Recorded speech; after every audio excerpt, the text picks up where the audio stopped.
Hello everybody, in this video I'm going to discuss about why you fall from height before actually going to sleep and what is sleep paralysis, why some people witness ghost और such paranormal activities at the time of sleeping। ये सिर्फ सोते समय ही क्यों होता है और सोने के टाइम ही क्यों होता है या रात को ही क्यों होता है, ठीक है।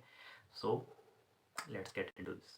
पहले हम समझेंगे कि स्लीप के स्टेजेस क्या होते हैं। There are two types of sleep, REM and NREM। कुछ लोग इसे आर भी बोलते हैं और कुछ लोग इसे एन भी बोलते हैं, ठीक है। So what is REM? REM is rapid eye movement, NREM is non rapid eye movement.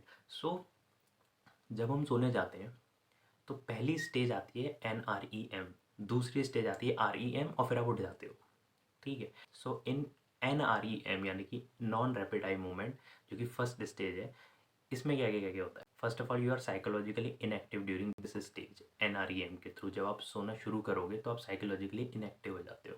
दूसरी, ये मोर डीप होती है sleep as compare to REM, जो कि इसकी अगली स्टेज होने वाली है। थर्ड थिंग, आपके वॉलेंट्री मसल्स एक्टिव होते हैं। REM जो कि इसकी अगली स्टेज है उसमें इनहिबिट होते हैं, ठीक है, यानी कि बॉडी मूवमेंट्स हो सकते हैं।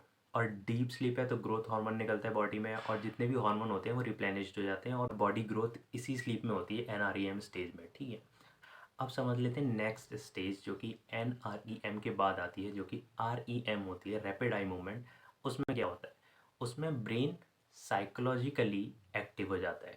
NREM में ब्रेन साइकोलॉजिकली इनएक्टिव था, इसमें ब्रेन साइकोलॉजिकली एक्टिव हो जाता है, बट बॉडी के वॉलेंटरी फंक्शंस यानी कि वॉलेंटरी मसल्स इनएक्टिव हो जाते हैं, मीन्स बॉडी मूव नहीं करेगी। यही वो स्टेज है जहाँ पे आपको ड्रीम्स आते हैं क्योंकि ब्रेन साइकोलॉजिकली एक्टिव है। तो ये तो हो गई दो स्टेजेस ऑफ स्लीप। कौन कौन सी? NREM, REM। पहले NREM आती है, देन REM आती है, 90 मिनट्स बाद आती है और फिर दोबारा REM आ जाती है, ऐसा करके ये चलता रहता है, ठीक है। तो जब कोई उठने वाला होता है, जैसे आप सो के उठने वाले होते हो, तो आपको मोस्ट प्रोबेबली हमने देखा होगा कि हम ड्रीम के बाद उठते हैं, हमें सपना याद रहता है। क्यों? क्योंकि REM हमारी लास्ट स्टेज होती है उठने से पहले स्लीप की।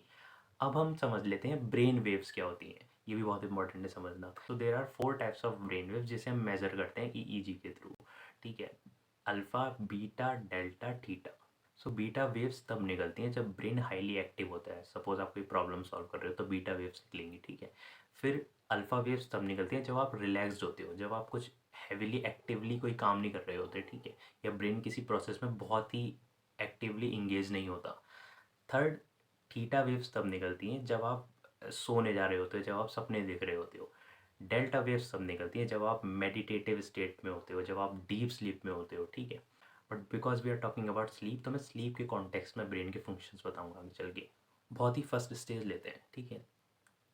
तुम सोने जाते हो,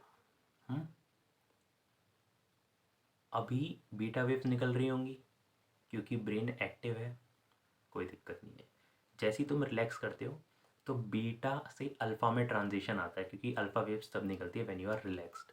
सिंपल।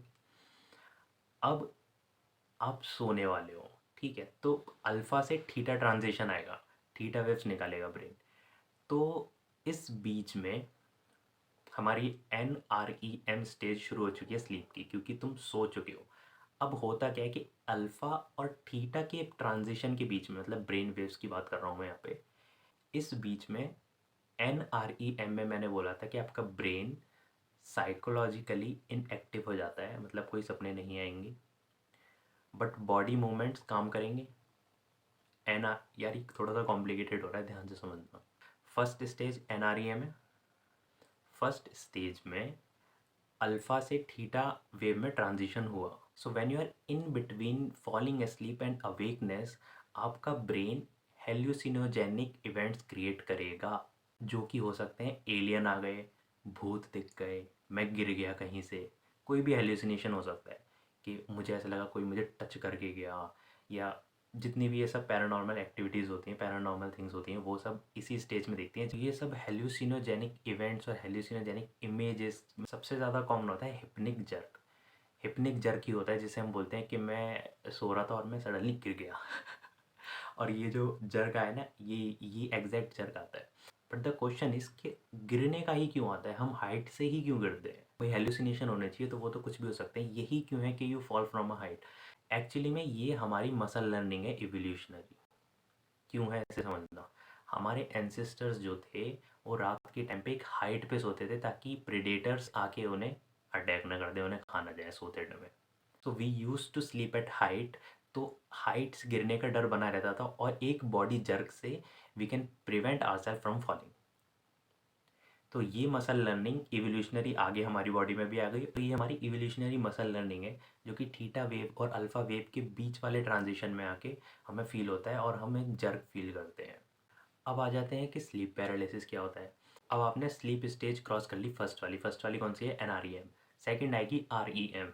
REM क्या है, rapid eye movement. Rapid eye movement में क्या होता है, ब्रेन साइकोलॉजिकली एक्टिव हो जाता है, मीन्स आप सपना तो देखोगे, सपने हम REM में ही देखते हैं, लेकिन सारे वॉलेंटरी बॉडी मूवमेंट्स इनिबिट हो जाएंगे because you are in your dream in REM cycle, but body functions are inhibit. तो होता है कि साइकोलॉजिकली तो एक्टिव हूँ, मुझे पता है मैं ये करना चाह रहा हूँ बट मैं कर नहीं पा रहा, तो मेरे हाथ काम नहीं करेंगे क्योंकि मैं REM में हूँ, वहाँ पे वॉलेंटरी मसल्स काम नहीं करेंगे, तो स्लीप पैरालिसिस बोलते हैं इसे। क्योंकि मेरा ब्रेन एक्टिव है, ब्रेन बीटा वेव्स निकाल रहा है और मुझे समझ आ रहा है कि मुझे क्या करना चाहिए क्या नहीं करना चाहिए, बट मैं कर नहीं पा रहा क्योंकि मसल्स इनएक्टिव है। तो लोग इसको ऐसे बताते हैं कि मुझे किसी ने पकड़ लिया था और मैं अपने हाथ पैर नहीं चला पा रहा था। लोग इसे, यार जिस चीज़ का एक्सप्लेनेशन नहीं होता ना, हम उसे किसी बिलीव से, किसी पैरानॉर्मल थिंग से अटैच कर लेते हैं, क्योंकि brain is a meaning making machine. हमें हर चीज़ को मीनिंग देना है, टैग देना है, तो हम कुछ भी एक्सप्लेनेशन बनाते हैं। अच्छा, कुछ लोगों का ये कहना होता है कि अरे मुझे तो सपने ही नहीं दिखते, मुझे सपने बहुत कम आते हैं। कुछ लोगों का ये कहना होता है कि मुझे बहुत सपने आते हैं, मुझे डेली सपने आते हैं।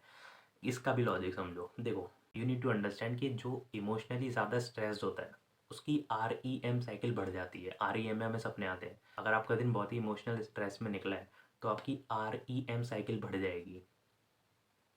ये बॉडी करती है कंपनसेट करने के लिए तुम्हें ड्रीम दिखा के, ताकि आप इमोशनली ठीक हो जाओ। कुछ अच्छा ड्रीम दिखा देना। अब ड्रीम कुछ भी आ सकते हैं, तुम्हारे अनकॉन्शियस से निकल के कुछ भी ड्रीम बन सकता है, ठीक है। ये बॉडी करती है आपको इमोशनली स्ट्रेस फ्री करने के लिए। तो जो लोग ज़्यादा इमोशनली स्ट्रेस होते हैं उन्हें ज़्यादा सपने आते हैं, उन्हें डेली सपने आते हैं, उन्हें सपने याद ज़्यादा रहते हैं। तो अगर कोई आपसे ये बोलता है मुझे बहुत ज़्यादा सपने आते हैं और मुझे ये सपना है, मुझे वो सपना है, तो समझ जाओ कि वो इमोशनली स्ट्रेस है किसी बात को लेके।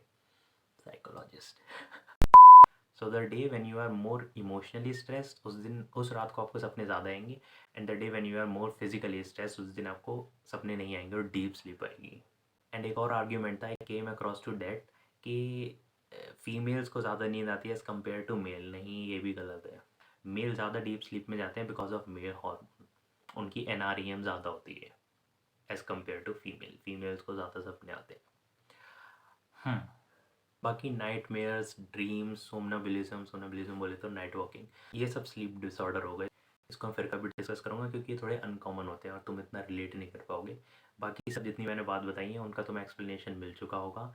सो I hope it will help you some in other way. It won't help you actually, ये सिर्फ खुद को जानने के लिए चीज़ है। ये तुम्हें फ्लेक्स करवा सकती है, कहीं तुम जाके बता सकते हो कि देखो मुझे क्या क्या पता है। And second thing is when you have logical explanation about your own body, तो वो सही रहता है।